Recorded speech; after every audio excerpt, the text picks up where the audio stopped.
So yeah, today we're gonna go through chronic pain because I know as you guys work with a lot of ICBC, a lot of them are quite chronic.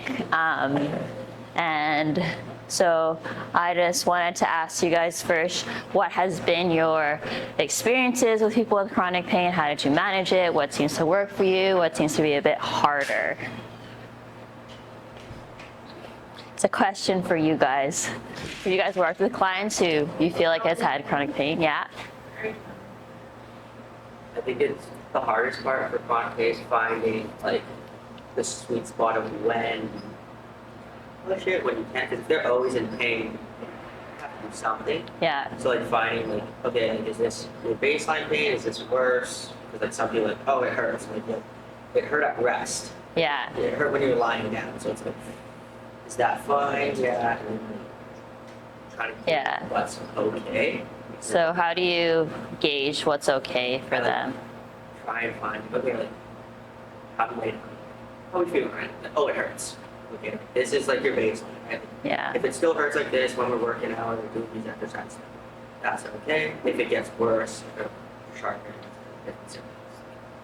let me know. And then slowly build them up. It's like fire and just watch their facial expression. Right. But so just communicating for the most if part. they're always in pain, it's like, yeah, we can't do anything about it. So we gotta try something. Yeah.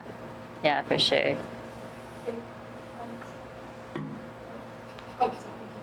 Since we're like managing it, one thing also really important part with chronic pain is like are you the only practitioner working with it? If so, like at what point do you also see like other practitioners to help? Right. Sometimes like it's definitely like no matter how much you do, and then like it's like a kid, there is something like a mental health aspect to it, and welcome to like refer to other people as well to manage that. Right. So who, if you were to decide to refer, is there a certain point when you decide in how they're progressing, and who do you refer to usually? We had someone who great come in, I don't know when it was in last year's talk. I think they came over and they chose this like really nice record of like what you can go over with like finding like the first 2 sessions of which going to kind of help. Right. Like if you just covered like different aspects of your life, we had close talking about like, oh, like how are you doing like socially, financially, and you cover all those bases and you hear that there's like a lot of the pain impacts of different areas of life. If you hear from like an early point of the year not, you don't have to wait like 6 months to see how work. Yeah, for sure. So you kind of do like almost like a screening, sort of integrated a bit casually when you have a new client, just figure out kind of how psychosocially they're doing to see their risk level almost. Yeah, cool. I guess just to kind of like add on to that, yeah, like the mental aspect of it has been always like kind of a challenge to get around because a lot of people kind of like get stuck in that funk of like kind of pain, like everything all the time. They're not really willing to try lots of things. Yeah. Yeah. What do you find has been helpful when you do have a client like that, knowing they have mental health things? And it's starting them off like nice and slow and I'm just like talking through them. Like I do let them vent, but it's like while they're moving. Yeah. You know what I mean? Otherwise they'll talk for like half an hour. Exactly. It's like, okay, let's. Exactly. Yeah. I think what's also challenging is with working when there's other therapists involved, they start getting mixed messages.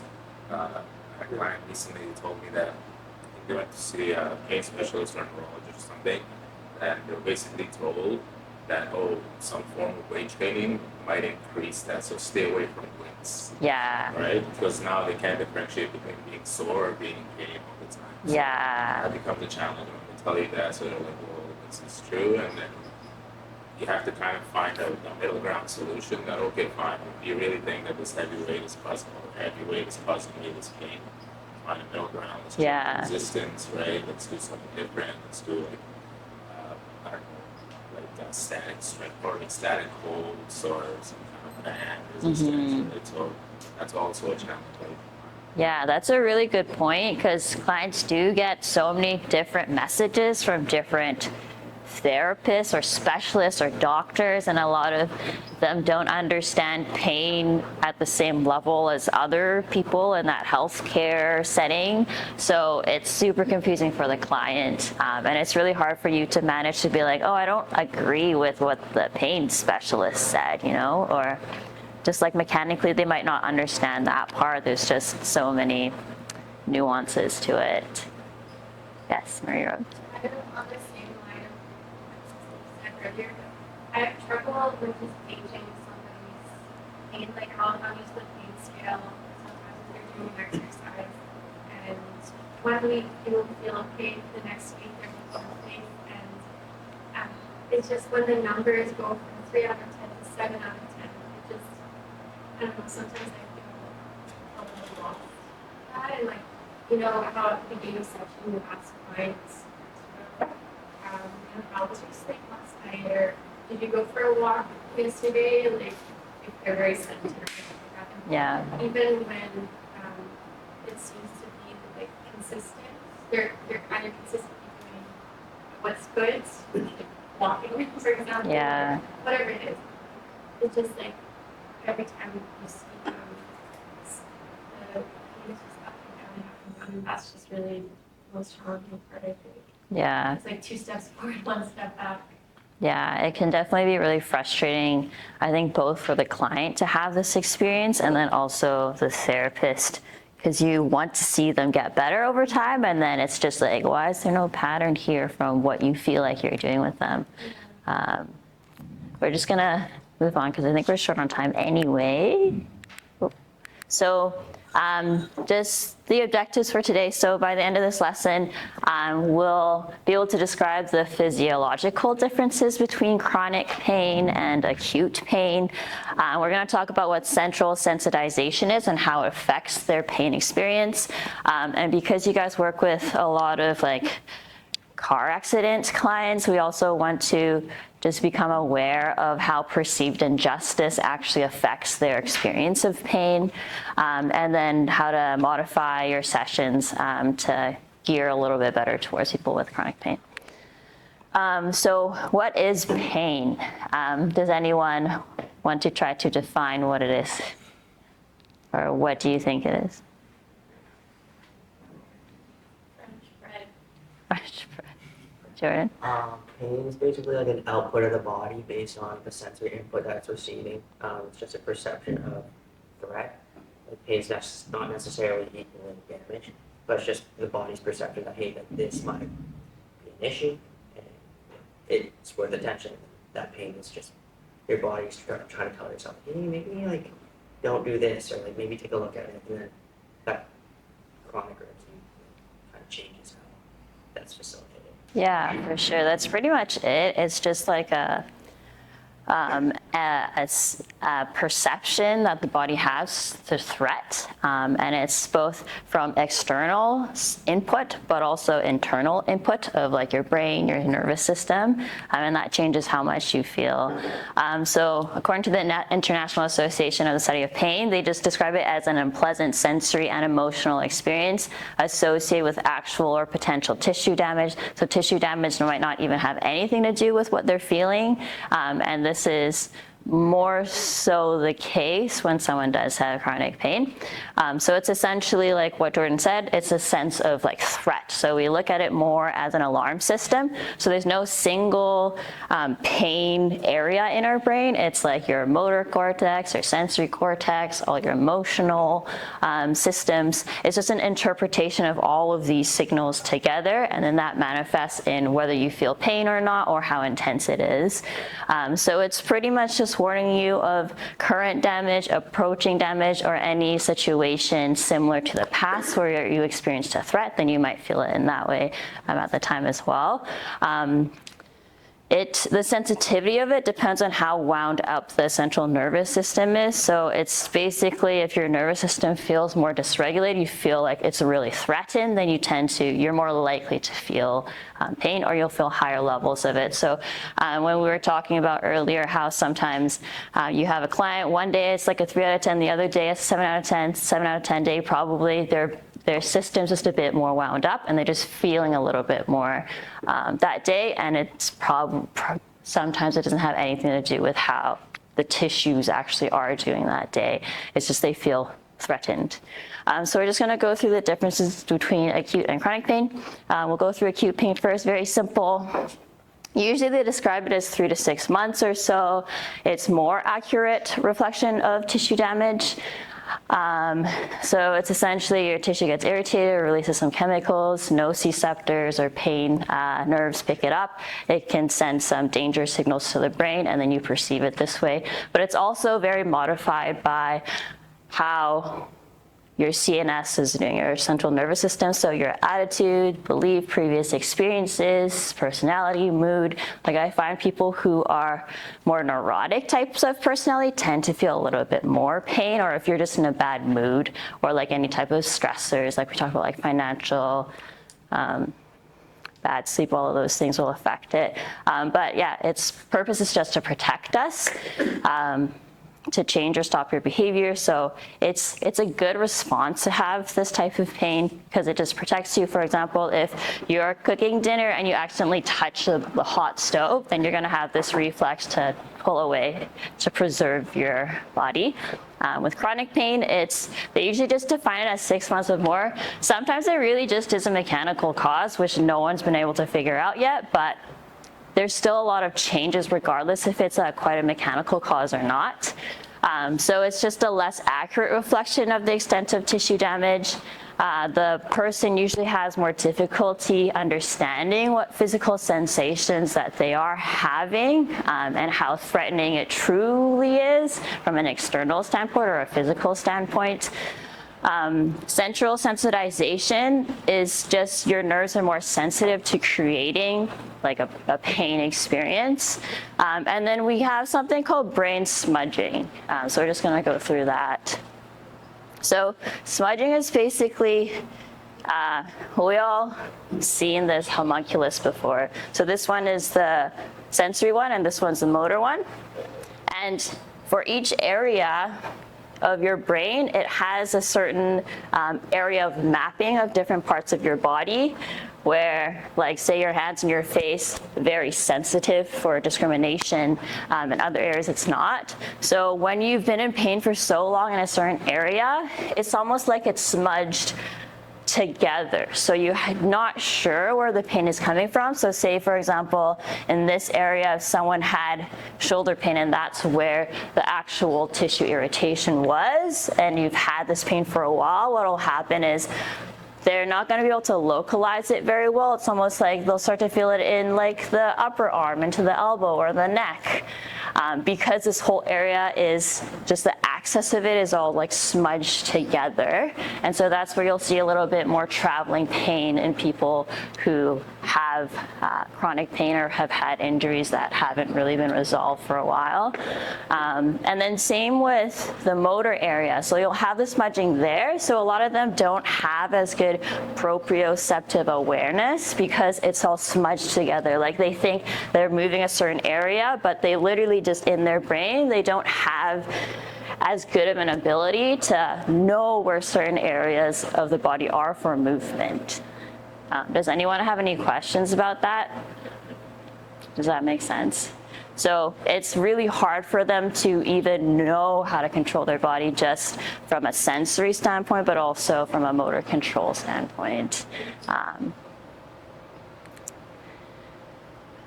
So the other thing to recognize is like neurons that fire together, wire together. So just saying that said for so many different things, but it also applies in the pain experience. So if someone has been experiencing a lot of shoulder pain, for example, their brain associates it with stress, with their environment, all of these things. And then if you keep experiencing the same pain for a longer period, the brain gets more used to that pattern of that cycle of associating these things together. And the more you are associating these things together, then the stronger that connection actually gets. So their brain is basically in this chronic pain cycle because it's so good at feeling the pain that when they're doing things, it's just like that is that is the immediate pattern that their brain goes to. So it's almost like it's just this vicious cycle for them. And our job is basically, I mean, as kids, you're trying to get them active, but just being aware of it. And we're trying to get them to have experiences outside of that cycle, essentially. So because their brain is so overactive with this cycle, a lot of them will have a bit more trouble with frontal lobe activity, like reasoning, processing, decision making, just because their brain is so fatigued all the time. And it'll tend to be aggravated by stress. So if someone has had like chronic shoulder pain for like a year, and they've associated this with like so much frustration, stress, anxiety about, oh, I'm not getting better. So say, for example, you see them on a normal day and it's like usually a 3 out of 10, and then it becomes a 7 out of 10 another day, but it seems like physically you haven't done anything too different, or they haven't done anything too different either in their week. It could be the external things like financial stress, I don't know, they lost their job, something like that, because those external triggers trigger stress, anxiety, which your brain is already linked with the pain. So then just because you're feeling this other external emotional experience, it'll just trigger that cycle. And then this is why sometimes they'll feel a bit more pain when they're going through all these other psychosocial issues. Does that make sense? Yeah. So with perceived injustice, they've done studies on this in chronic pain centers, or like, what I say chronic pain centers, I mean like centers which they have a lot of chronic pain patients coming in, basically a chronic pain clinic. So they found that when someone perceives injustice, they tend to have more disability, pain intensity, psychological distress, fatigue, insomnia. They tend to catastrophize a little bit more regardless of how the tissues actually are. And so if we're looking at the actual questionnaire that they use to do these studies, they'll have questions like, my life will never be the same. I feel like as if someone's robbed something that's very precious. It all seems so unfair. Like all of these things of just like victim mindset, essentially, the more they feel this way, they tend to have more of a pain experience or a higher intensity of it, which if you've had a ICBC client who's been in this claim for a couple of years, they probably have a very strong victim mindset.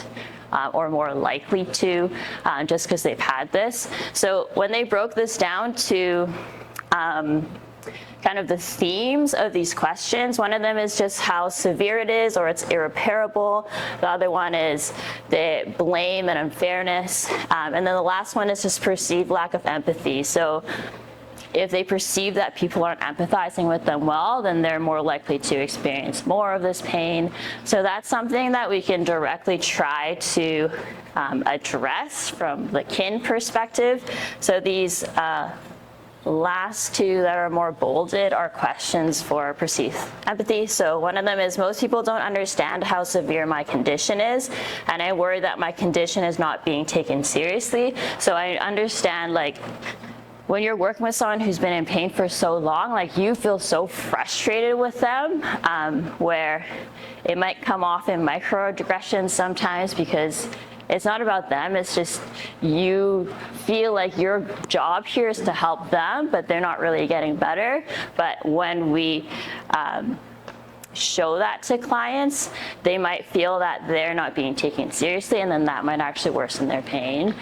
So we just want to try to validate them as much as we can when they are having this experience. We can do a bit of chronic pain education, telling them that this is very real what you're experiencing. They've done studies, there's actual like changes in your brain, but it really just is a perception of threat to your body rather than tissue damage. And we pretty much just want to try to facilitate them to accept that this is just what you're experiencing right now. And we're going to try our best to desensitize your system so your body feels a bit more safe, and then you should start to feel a little bit less pain over time with that. Any questions about that?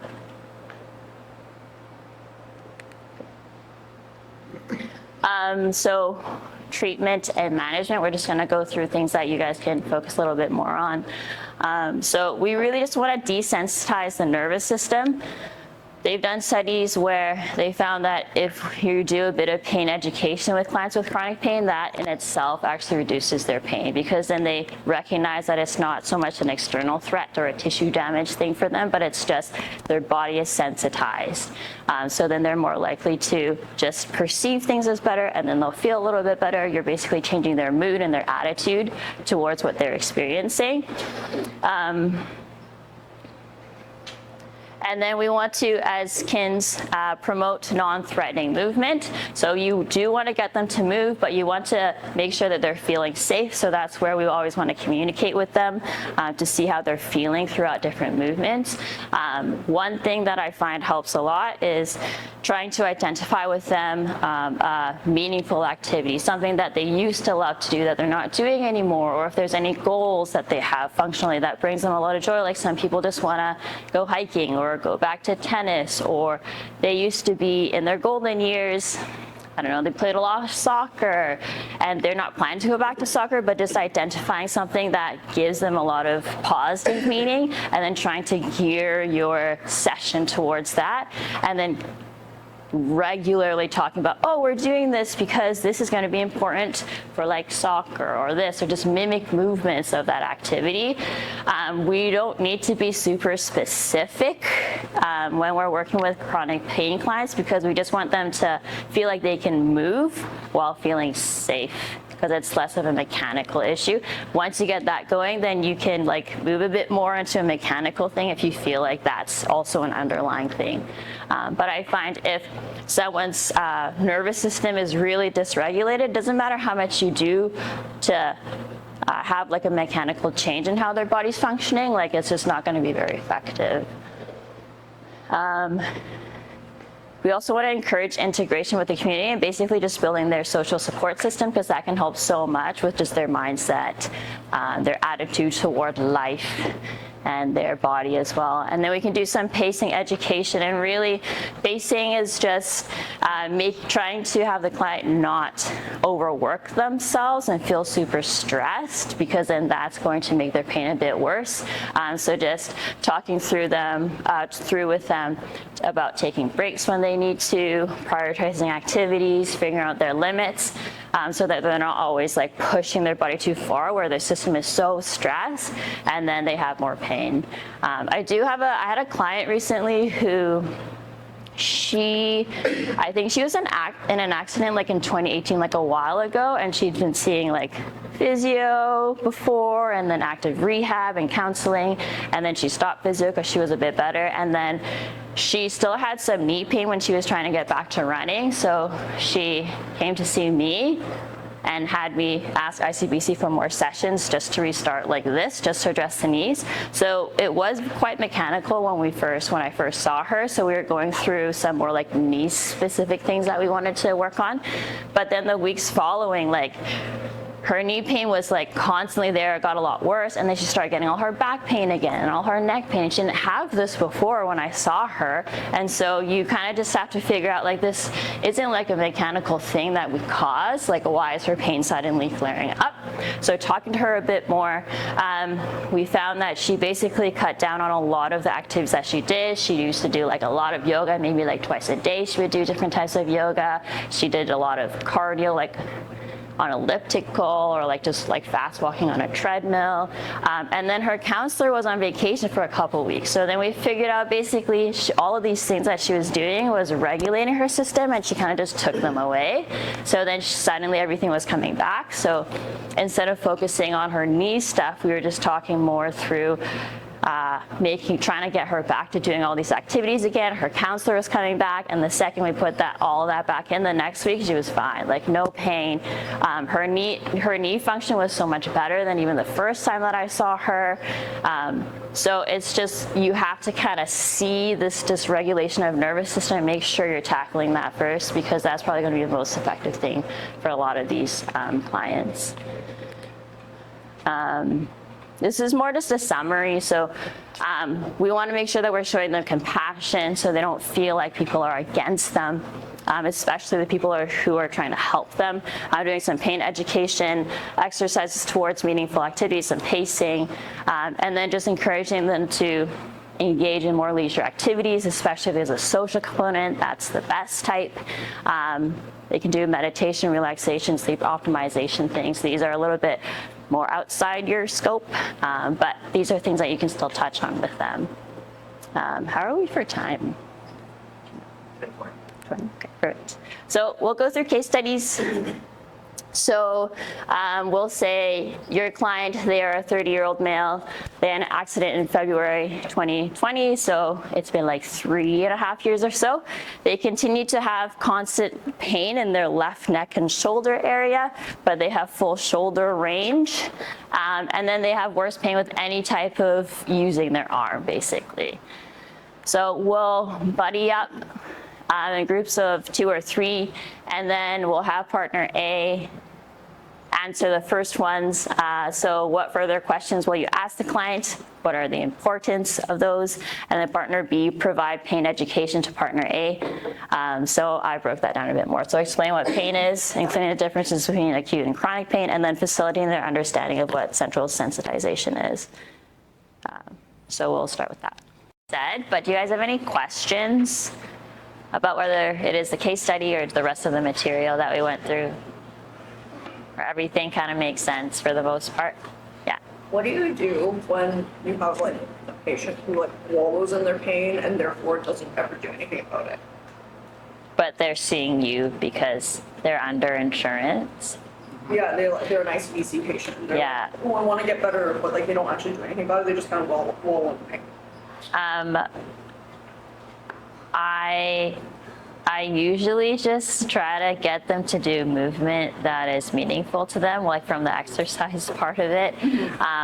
But at the same time, like a lot of the times they're self-limiting. So if I can see that they're the type of personality that just wallows in their pain, like, and you've tried your best in validating their experience, talking to them about their, like what's actually happening through their body, and they're still like that, well, then that's just on them.